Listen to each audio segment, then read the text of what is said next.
하나님 말씀을 보겠습니다. 마태복음 6장 9절에서 13절입니다.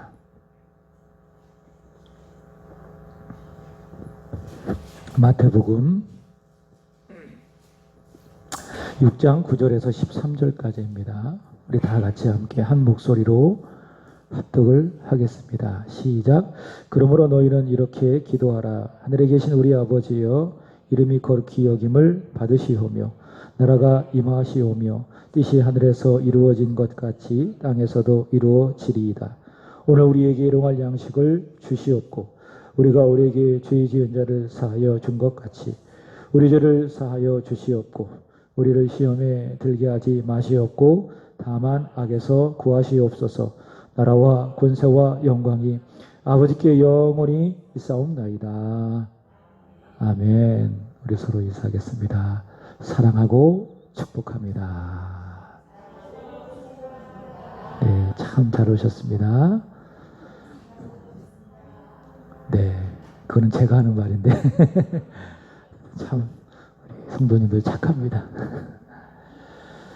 한 달 이상 금요 규례를 하지 못했는데 오늘부터 다시 시작을 합니다. 우리가 기도 생활이 참 중요합니다. 그래서 누군가 말했습니다. 기독교가 왜 기독교냐, 어느 유희 같은데 기도가 강조되기 때문에 기도교, 그래서 기독교라고 이야기를 한다. 그만큼 우리 신앙생활에 있어서 기도가 참 중요하다라는 생각이 듭니다. 그래서 우리가 살아가면서 때로는 개인적으로 주 앞에 나와서 기도하는 개인 기도가 필요하고요.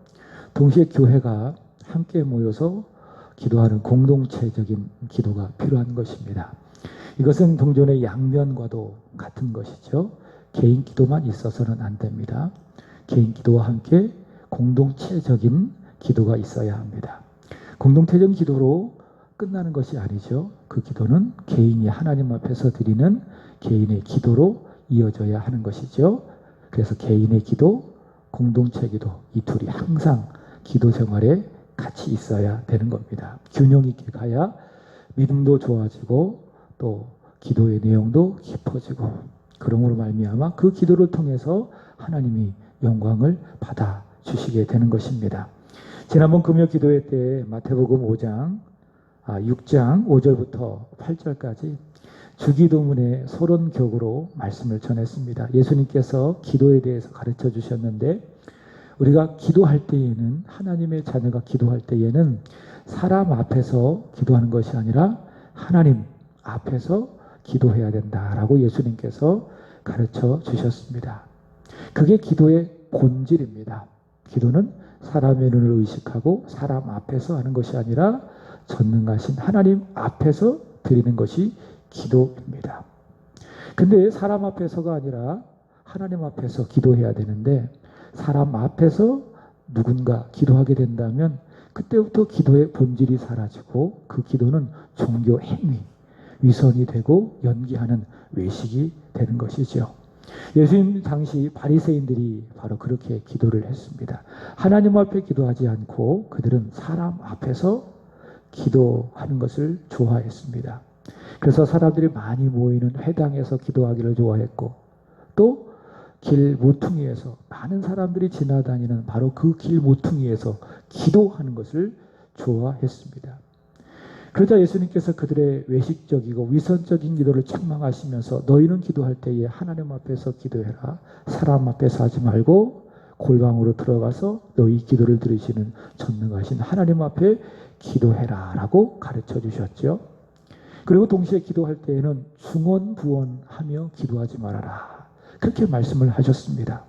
중언부언이라고 하는 것은 의미 없는 말을 끊임없이 반복하는 것을 의미합니다. 마치 주문을 외우듯이 거기에 믿음을 담아야 되고 내 마음을 담아서 하나님과 대화하듯이 기도해야 되는데, 의미 없이 내용 없이 그저 주문을 외우듯이 같은 말을 반복적으로 하는 그런 기도, 중언부언하는 기도를 하지 말아야 된다라고 말씀을 해 주셨습니다. 특별히 우리가 읽지는 않았지만 예수님께서 기도에 대하여 이렇게 말씀을 하십니다. 마태복음 6장 8절입니다. 우리 앞에 있는 자리인데 앞에 화면을 보고 읽어보도록 하겠습니다. 시작. 하나님 너희 아버지께서 아시느니라. 아멘. 여러분 이 말씀이 위로가 되십니까? 오늘 기도하러 나왔습니다. 기도하러 올 때에는 항상 저와 여러분의 마음속에는 내가 오늘은 특별히 이런 기도 제목을 가지고 기도해야 되겠다라고 하는 마음을 갖고 오셔야 됩니다. 오늘은 내 자녀를 위해서 기도해야 되겠다. 오늘은 믿지 아니하는 나의 남편을 위해서 또 우리의 자녀를 위해서 내가 기도해야 되겠다라고 하는 특별히 하나의 기도의 제목을 여러분이 마음속에 갖고 오시는 것이 기도할 때 유익할 줄로 믿습니다. 근데 하나님 아버지께서는 우리가 그렇게 구하기 전에도 우리가 있어야 할 것을 아버지께서 아신다 모르신다? 아신다라고 하는 거예요. 내가 무엇을 기도해야 될지, 내가 무엇을 구해야 될지 전능하신 아버지 하나님께서는 다 알고 계신다라고 하는 겁니다. 그러면 어떻게 기도해야 됩니까? 아버지께서 다 알고 계시는데 무엇을 내가 하나님의 자녀로서 하나님 앞에 기도해야 됩니까? 라고 우리가 물을 때에 예수님께서 하신 대답이 무엇인가 하면 그러므로 너희는 이렇게 기도하라.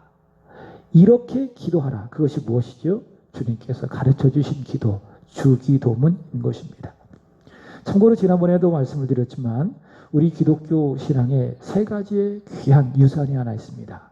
첫 번째로는 사도신경입니다. 우리가 믿고 하나님 앞에 고백하는 우리의 신앙의 고백, 믿음의 내용, 이것이 바로 사도신경입니다. 그리고 두 번째로는 십계명입니다.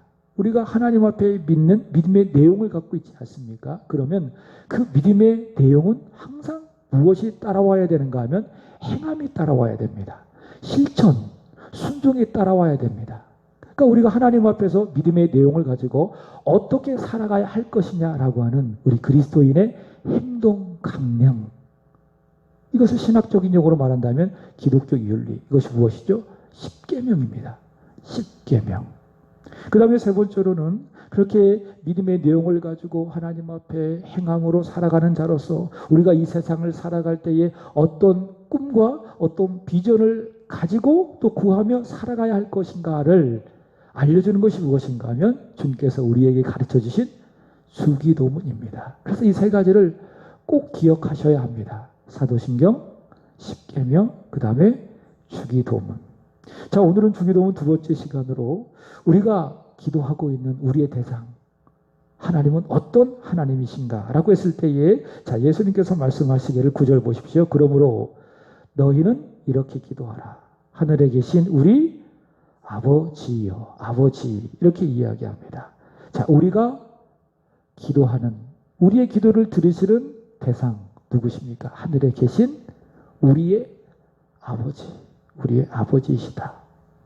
여러분, 호칭이라고 하는 거는요, 나와 상대방의 관계를 잘 보여주는 것이 호칭입니다. 여기 이제 우리 이병구 집사님이 계시는데, 제가 이제 집사님과의 관계 속에서 집사님 그렇게 불러요. 그럼 집사님은 저를 향하여 목사님 그렇게 이제 부릅니다. 그럼 그런 호칭을 통해서 서로 알 수 있는 것은, 또 제3자가 알 수 있는 것은 그런 호칭을 들으면서 어떤 생각을 합니까? 교회 안에서 목회자와 성도의 관계구나 라는 것을 알게 되죠. 무엇을 통해서? 호칭을 통해서 알게 되는 겁니다. 우리와 하나님과의 관계도 마찬가지입니다.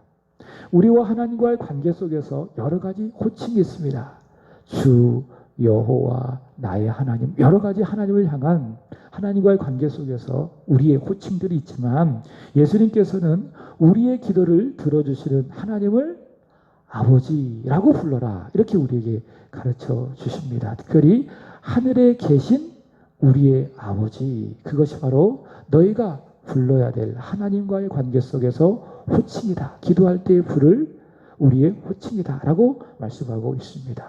사도신경 첫 고백에도 하나님에 대하여 어떻게 이야기합니까? 전능하사 천지를 만드신 하나님 아버지입니다. 그래서 구원을 받은 사람들은, 예수 믿고 구원을 받은 사람들은 하나님을 향하여 가장 많이 부르는 말이 무엇입니까? 아버지, 하나님 아버지입니다. 그래서 우리가 하나님을 향하여 아버지라고 부를 때에 하나님과 우리의 관계가 확인이 되는 거예요. 아, 나는 하나님의 자녀이로구나. 또 하나님의 입장에서도 오늘 우리가 찬양했지만 뭐라고 부릅니까? 사랑한다 내 딸아, 사랑한다 아들아. 하나님 그렇게 우리를 부르시는 거예요. 내 아들아, 그리고 내 딸아. 그렇게 하나님이 우리를 부르시는 겁니다. 그런 호칭을 통해서 하나님과 우리와의 관계가 확인이 되는 것입니다.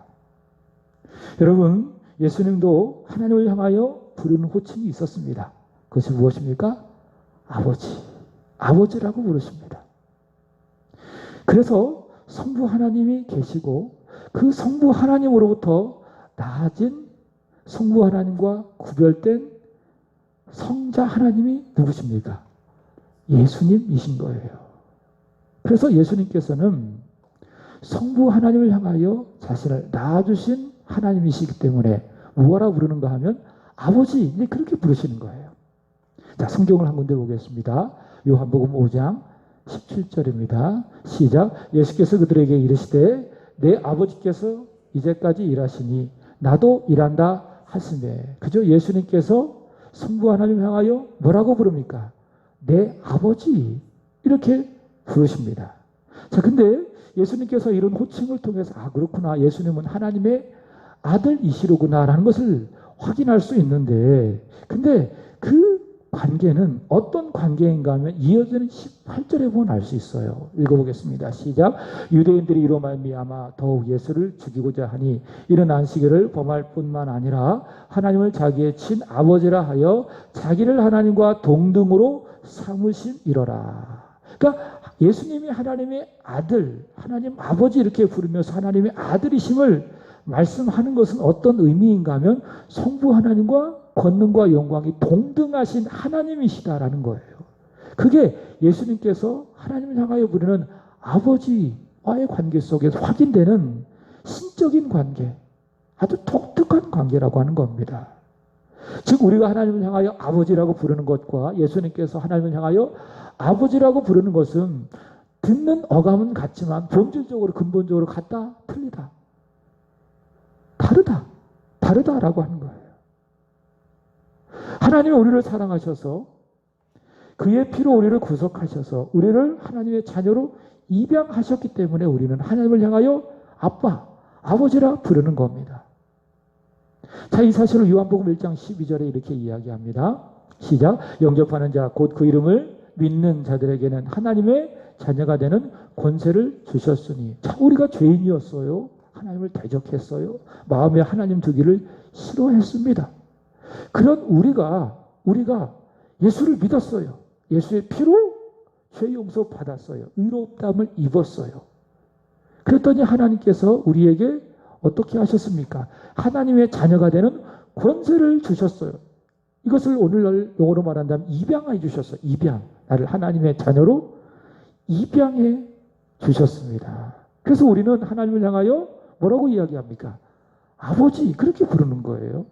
자, 또 갈라디아서 4장 4절에서 5절은 이렇게 이야기합니다. 시작. 때가 차면 하나님이 그 아들을 보내사 여자에게서 나게 하시고 율법 아래에 나게 하신 것은 그 다음에 율법 아래에 있는 자들을 속량하시고 우리로 아들의 명분을 얻게 하려 했습니다. 자, 하나님이 그 아들을 예수님을 보내셨단 말입니다. 그리고 그를 십자가에 달려 죽게 하신 이유는 그것은 우리로 하여금 아들의 명분을 얻게 하기 위해서 하나님의 자녀로 저와 여러분을 입양하게 하기 위해서 하나님께서는 우리를 아들을 통해서 구원해 주셨다라고 하는 겁니다. 이렇게 하나님 아버지께서는 우리를 그저 사랑하셔서 예수님을 십자가에서 죽게 하여 주심으로 말미암아 우리를 죄 사하여 주시고 또 믿음을 부어 주셔서 저와 여러분을 하나님의 자녀로 입양해 주셨어요. 그래서 우리는 하나님을 향하여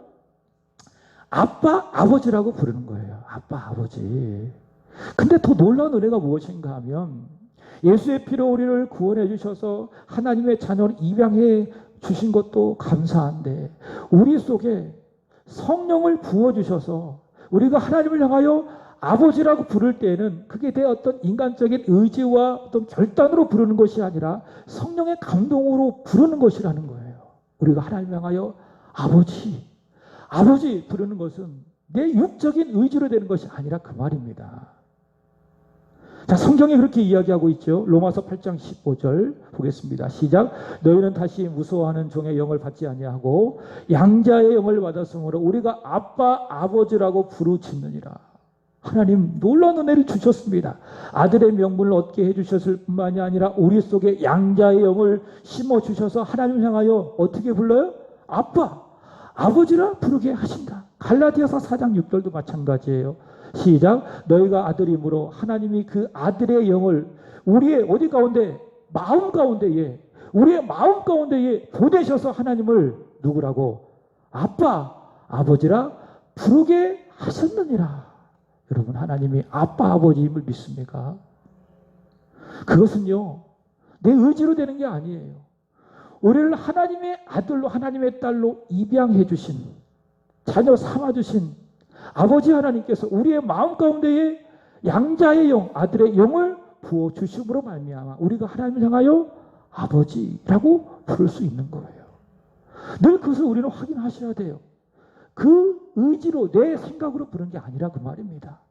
내 속에 있는 양자의 영, 성령으로 말미암아 우리는 하나님을 아빠, 아버지라 부르게 된다라는 것이죠. 자, 근데 예수님은 다릅니다. 예수님도 하나님을 향하여 아버지라고 부르지만은, 그러나 예수님께서 부르시는 것은 성부 하나님과 구별되지만 같은 하나님으로 부르시는 부르심, 그것이 무엇입니까? 아버지, 아버지, 그거다라고 하는 것입니다. 그래서 예수님께서는 자, 이렇게 이야기하셨습니다. 요한복음 20장 7절 이렇게 분명히 하셨죠. 시작. 예수께서 이르시되 나를 붙들지 말라. 내가 아직 아버지께로 올라가지 아니하였노라. 너는 내 형제들에게 가서 이르되 내가 내 아버지, 처음에 내가 내 아버지라고 이야기하는 거 왜? 하나님과 성부 하나님과 관계 속에서 독특한 그 호칭이 하나님 아버지이기 때문에 구별하시는 거예요. 자, 그러면서 하신 말씀이 무엇입니까? 곧 너희 아버지. 그러니까 예수님 우리 아버지라고 하지 않으셨어요. 내 아버지예요. 예수님에게는 성부 하나님은. 우리는 우리 아버지예요. 우리 아버지. 예수님을 제외한 너희 아버지 곧 내 하나님 곧 너희 하나님께로 올라간다 하라 하시니 이렇게 이야기하고 있습니다. 자, 이런 차이가 있다. 오늘 본문 9절 보세요. 주기도문을 시작하면서 예수님께서 말씀하신 하늘에 계신 우리 아버지, 이것은 바로 예수님께서 부르신 그런 의미의 하나님 아버지가 아니라 하나님의 자녀로서 입양된 자로서 하나님을 향하여 부르는 호칭, 그것이 바로 하나님 아버지이다라는 겁니다. 여러분, 하늘에 계신 우리 아버지, 이것은 두 가지 의미를 갖고 있습니다. 나누어 말한다면 첫 번째, 하늘에 계신다라고 하는 것은 하나님의 초월성, 전능성을 의미합니다. 그러니까 하나님은 하늘에 계신다. 그것은 사람의 존재하는 방식과 다르게 존재하신다. 이것이 하나님께서 하늘에 계신다라고 하는 의미입니다. 사람에겐 찾아볼 수 없는 하나님만이 가지신 신적인 상태, 그것이 무엇입니까? 하늘에 계신다라고 하는 말씀이라는 거예요. 자, 그 다음에 두 번째로는, 그러나 그 하나님은 누구의 아버지? 우리의 아버지이시다. 그가 사람과 다르고 사람과 다른 방식으로 존재하지만 그가 멀리 떨어져 계신 것이 아니라 우리와 가장 가까운 곳에서 우리와 함께 하신다라는 의미에서 예수님께서는 뭐라고 이야기하셨죠? 우리 아버지, 그러는 거예요. 만약 예수님께서 아버지 그렇게 했다면 하나님의 초월성이 없어지겠지요. 만약 예수님께서 아버지 빼고 하늘에 계신 하나님, 그렇다면 우리가 가까이 갈 수 없는, 우리가 손을 내밀 수 없는 그런 하나님으로 우리에게 기도할 때 인식될 수 있을 것입니다. 그러나 예수님께서는 균형 있게 말씀하시는 거예요. 초월적인 하나님, 하늘에 계신 우리 아버지, 가까이 계신 하나님, 우리의 아버지. 그렇게 예수님께서 균형 있게 우리의 기도를 들으신 하나님에 대하여 말씀하고 있습니다. 자, 우리는 이 하나님을 대할 때에 그러므로 우리는 초월성과 하늘에 계신이라고 하는, 그리고 두 번째 우리 아버지라고 하는 친밀성을 잊지 말아야 합니다. 그래서 이 아도 핑크라고 하는 신학자가 이렇게 이야기했습니다. 한번 읽어보겠습니다. 시작. 만약 하나님이 하늘에 계신다라는 초월성만 강조하면 죄인인 우리들에게는 차가움과 두려움의 고통만 있을 것이다. 그죠? 하나님은 하늘에만 계신다라는 것을 우리에게 예수님께서만 말씀하셨다면 하나님은 늘 차가운 존재, 두려움의 존재, 우리가 가까이 갈 수 없는 그런 존재가 될 수밖에 없다라는 거지요. 자, 또한 그 다음에 시작. 하나님이 우리의 아버지란 친밀성만 강조하면 하나님과 죄인들을 구분짓는 거룩함이 없는 친밀한 감정만 있을 것이다. 자, 그래서 예수님께서는 이 두 가지를 균형 있게 말씀하시는 겁니다. 하나님은 어떤 분이시냐? 너희 기도를 들으시고 응답해 주시는 하나님은 어떤 분이시냐? 그분께서는 초월하여 계시는 하늘에 계신 분, 그러나 멀리 떨어져 계시지 아니하시고 우리에게 가까운 곳에 계시는 너희의 아버지, 우리의 아버지시다. 그렇게 예수님께서 말씀하고 계십니다. 여러분, 하나님께서는 분명히 살아계시고 역사하시는 하나님, 하늘에 계시지만 우리와 아주 가까운 곳에 계신 그 하나님 아버지시다라는 것을 우리가 먼저 깊이 알고 그분께 기도하게 되기를 바랍니다. 우리가 이런 믿음을 가질 때에 기도는요, 하는 게 아니라 되는 겁니다. 하나님은 하늘에 계신 나의 아버지시로구나 라고 하는 이 굳건한 믿음을 가질 때에 따라서 볼까요? 기도는 된다. 믿습니까? 자, 이 믿음을 가지세요. 하나님, 하늘에 계신 나의, 우리의 아버지시다. 이 믿음을 우리가 굳게 갖고 기도한다면 기도가 된다라고 하는 겁니다. 자, 오늘 말씀을 정리하면서, 자, 하나님은 하늘에 계시나 우리 아버지시기 때문에 세 가지를 기억하시기 바랍니다. 첫 번째, 따라서 봅니다. 하나님 아버지는 나를 사랑하십니다. 여러분 믿습니까? 하늘에 계신 우리 아버지는 나를 어떻게 하신다? 사랑하신다. 여러분, 부모는 자녀를 사랑합니다. 그게 부모의 아주 기초적이고 기본적이고 본질적인 마음이에요.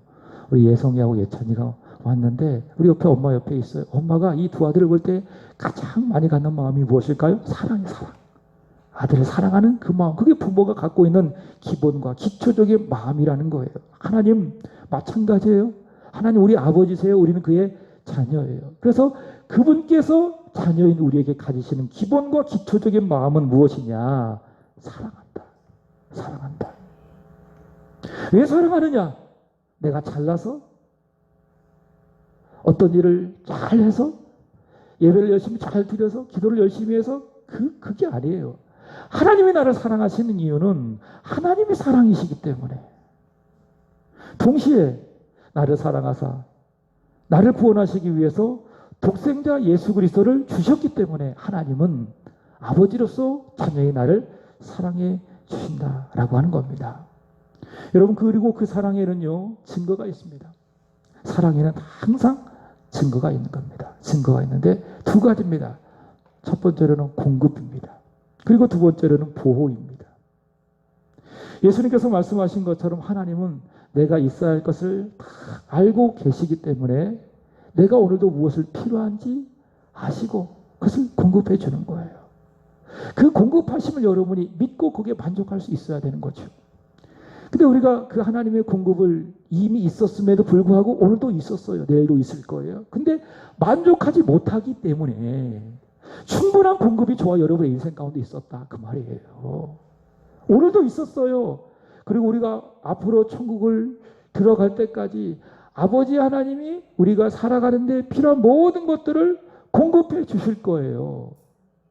근데 문제는 뭐냐면 우리가 그 공급을 믿지 않을 뿐만이 아니라 또 믿어도 거기에 대하여 만족하지 않기 때문에 하나님이 주신 그 공급에 대하여 만족하지 않기 때문에 우리는 어떻게 자꾸 착각하는가 하면 하나님은 나를 사랑하지 않으셔.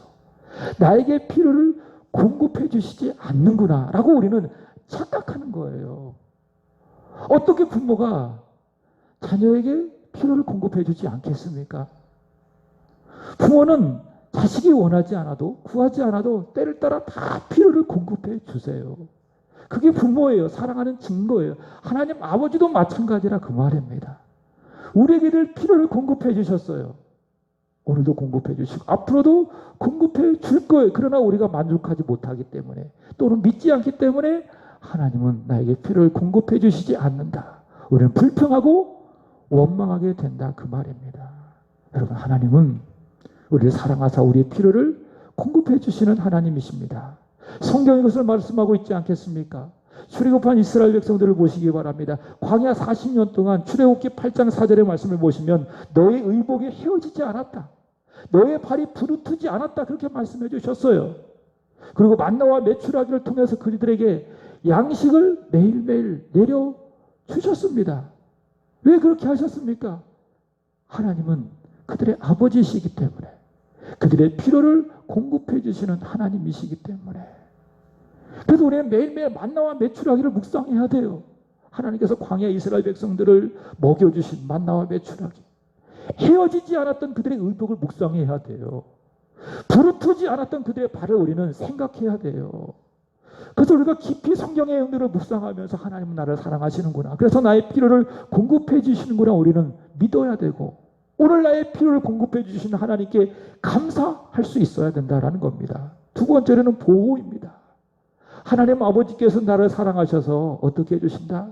첫 번째 필요를 채워주시고 공급해 주시고, 두 번째로 나를 보호해 주신다. 보호해 주신다. 신명기 1장 30절 31절 읽어보겠습니다. 시작. 너희보다 먼저 가시는 너희 하나님 여호와께서 애굽에서 너희를 위하여 너희 목전에서 모든 일을 행하신 것 같이 이제도 너희를 위하여 싸우실 것이며, 31절 광야에서도 너희가 당하였거리와 사람이 자기의 아들을 안는 것 같이 너희 하나님 여호와께서 너희가 걸어온 길에서 너희를 안으사 이곳까지 이르게 하셨느니라. 아멘. 하나님께서는 이스라엘 백성들을 어떻게 하셨다고요? 안아주셨다. 안아주셔서 40년 동안 광야 생활을 다 하게 하시고, 그리고 가나안 땅까지 인도하여 주셨다. 여러분, 그 하나님이 과거의 하나님이에요? 그저 오래전에 이스라엘 백성들에게만 보여주셨던 하나님이에요? 그 하나님? 아니에요. 성경을 통해서 하나님께서 우리에게 이런 하나님을 소개하고 있는 것은 그리스도 예수 안에서 하나님을 향하여 아빠, 아버지라고 부르는 우리를 향하여서도 그 하나님의 동일한 보호가 있더라. 그 말씀을 하나님께서 우리에게 하고 계시는 거예요. 하나님 아버지께서는 아들인 우리를, 딸인 우리를 안아주신다. 우리를 늘 보호해 주신다라고 하는 것입니다. 여러분, 우리 세안교회 울타리도 다 그런 의미가 있습니다.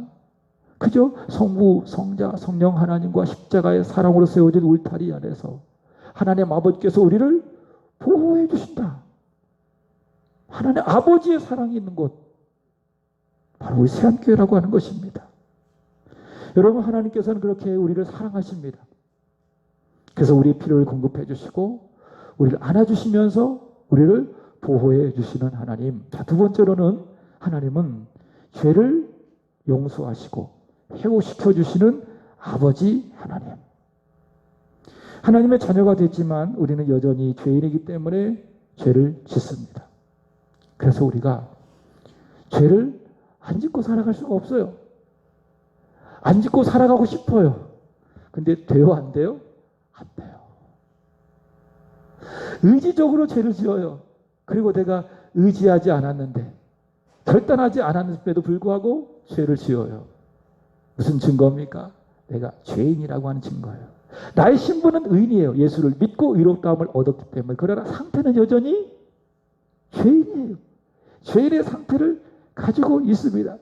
그런 죄인의 상태를 가지고 있기 때문에 우리가 믿음의 하나님의 자녀라고 하면서도 죄를 지을 때가 있어요, 없어요? 있습니다. 근데 놀라운 거는 우리가 그렇게 죄를 지었어도 하나님 앞에서 우리가 돌이키기만 하면 하나님은 우리의 죄를 기다렸다는 듯이 용서해 주시고, 그리고 새로운 하나님의 자녀로 회복시켜 주신다라는 겁니다. 왜냐? 하나님은 저와 여러분의 아버지이시기 때문에 돌이키기만 하면, 회개하기만 하면 하나님은 우리를 용서하시고 우리를 그의 품에 안아주시고 하나님의 아들로서, 멋진 딸로서 우리를 회복시켜 주신다. 그 증거가 뭐죠? 누가복음 15장에 나오는 아버지가 바로 그 하나님. 둘째 아들이 있었죠. 당자가 집을 멀리 떠났습니다. 죄를 진 거예요. 여러분, 죄가 뭐예요? 아버지 곁을 떠나는 게 죄예요. 우리는 자꾸 죄를 결과적으로 생각하는데 그런 죄의 열매들이에요. 근본적으로 죄는 무엇이냐? 아버지 하나님을 자꾸 떠나는 것, 멀리하는 것. 그게 뭡니까? 죄입니다. 탕자가 바로 그것을 보여주지요. 아버지께 큰 죄를 지었다. 그가 고백하지 않습니까? 뭡니까? 내가 아버지를 떠났습니다. 그게 죄였어요. 근데 그가 돌아옵니다. 누가복음 15장 20절입니다. 아버지가 어떻게 했는지 시작. 이에 일어나서 아버지께로 돌아가니라. 아직도 거리가 먼데 아버지가 그를 보고 치근히 여겨 달려가 목을 안고 입을 맞추니. 자, 그죠? 아버지가 그를 보고 어떻게 했습니까? 막 뛰어가는 거예요. 달려가는 거예요. 기다렸다는 거예요. 그리고 어떻게 합니까? 치근히 여겨서 목을 안고 입을 맞추고. 어떤 의미가 보였죠? 네가 나를 떠나고 저 멀리 탕국에 가서 허랑방탕했던 그 모든 것들을 내가 다 용서한다. 그게 뭐예요? 치근히 여기고 목을 안고 입을 맞춰주고 아들의 자녀의 신분을 회복시켜 주시는 것입니다. 그 아버지의 모습은 우리를 보시는, 우리를 대하시는 하나님 아버지. 우리가 많은 죄를 지었다 할지라도 죄인이라서 우리가 돌이키기만 하면, 돌아가기만 하면은 하나님은 우리에게 달려오셔서 우리를 치근히 여겨주시고 안아주시고 우리의 죄를 사해 주시고 멋진 하나님의 자녀로 우리를 회복시켜 주신다. 그분은 저와 여러분의 아버지가 되십니다. 마지막 세 번째로는 하나님은, 아버지는 기도를 들으시고 응답하십니다. 자, 첫 번째, 하나님 우리를 사랑하신다. 그래서 필요를 채워주시고 그리고 보호해 주신다. 두 번째로는 죄를 사해 주시고 그리고 회복시켜 주신다. 세 번째로는 기도할 때 들으시고 응답해 주신다. 그분이 우리의 아버지시다. 요한복음 1장 12절 앞서 말씀을 드렸죠. 영접하는 자 곧 그 이름을 믿는 자들에게는 하나님의 자녀가 되는 무엇을 주셨다고요? 권세. 권세가 뭘까? 하나님의 자녀로서 권세가 무엇일까? 여러 가지가 있겠죠. 그러나 그 권세 중에 가장 큰 것 중에 하나가 무엇인가 하면 기도하는 거예요. 아버지 주세요. 아버지 이거 필요해요. 주세요. 그것이 무엇입니까? 영접하는 자, 하나님의 자녀가 되는 자가 받는 권세이다라고 하는 겁니다. 그래서 아버지 하나님은 우리가 기도할 때에 자녀의 권세를 갖고 있기 때문에 자녀의 권세를 가지고 기도하면 하나님 아버지는 들으시고 응답해 주신다라고 하는 것이지요. 근데 중요한 것이 있습니다. 마태복음 6장 32절입니다. 앞서도 말씀드렸지만 시작. 이는 다 이방인들이 구하는 것이라. 너희 하늘 아버지께서 이 모든 것이 너희에게 있어야 할 줄을 아시느니라. 우리가 하나님 앞에 우리의 필요를 구할 때가 있지 않겠습니까? 그죠? 그 기도를 아버지께서 있어야 할 것을 아신다 모르신다? 아신다. 내가 오늘 기도할 거예요. 그 기도를 아버지 하나님께서는 다 알고 계세요. 알고 계신 것 갖고 우리는 기도하는 것뿐이에요. 여기서도 하늘 아버지라고 이야기하시죠. 초월하시는, 그러나 우리 아버지 되신 하나님께서는 우리가 구하기도 전에 있어야 할 것을 다 아신다. 그래서 하나님께서는 우리가 기도할 때에 내가 기도하는 것을 주는 것이 아니라 따라서 봅니다. 좋은 것을 주십니다. 그러니까 내가 기도하는 것을 주신 게 아니에요. 여러분, 내가 생각해 보세요. 내가 여태까지 신앙생활을 해오면서 기도 많이 했는데 잘 생각해 보세요. 우린 죄인이기 때문에 우리의 기도에 죄인의 우리의 성품이 나타날까 안 나타날까요? 많이 나타나죠. 그렇죠? 오늘 사랑했던 사람이 미워졌어요. 어제 기도했는데 미움이 있기 때문에 그 사람을 위해서 오늘 기도해야 안 해요? 안 해요. 정말 사랑한다면, 예수의 사랑이 내 마음에 있다면 미워도 오늘 기도해야지. 왜 기도 안 해요? 무슨 말입니까? 기도할 때 우리의 죄성이 너무 많이 나타난다는 거예요. 우린 죄인이기 때문에 그래요. 그럼 생각해 보세요. 그렇게 드렸던 우리의 기도가 어떤 면에 있어서는 하나님께 기쁨이 되는 것도 있지만 한편으로는 우리가 죄인이라고 하는 전제 속에서 그 기도가 유익하지 못한 것, 하나님이 기뻐하시지 않는 것 있었을까요? 없었을까요? 있었지요. 아니, 너무 많았죠. 근데 생각해 보세요. 그런 것들을 하나님이 다 들어주셨다면 좋았을까요? 나빴을까요? 안 좋아하실 거예요. 그래서 여러분 감사하세요. 내가 기도한 대로 응답해 주지 않은 것에 대해서 여러분은 감사할 수 있어야 돼요. 우리가 완벽하다면 예수님처럼 우리가 기도한 대로 다 응답되어야 되겠죠. 그러나 우리는 완벽하지 않잖아요. 우리 속에 많은 죄악들이 있잖아요. 그런 우리가 기도하는데 그 기도가 기도한 대로 100% 하나님께서 우리에게 응답해 줬다면 우리가 과연 행복할 수 있을까?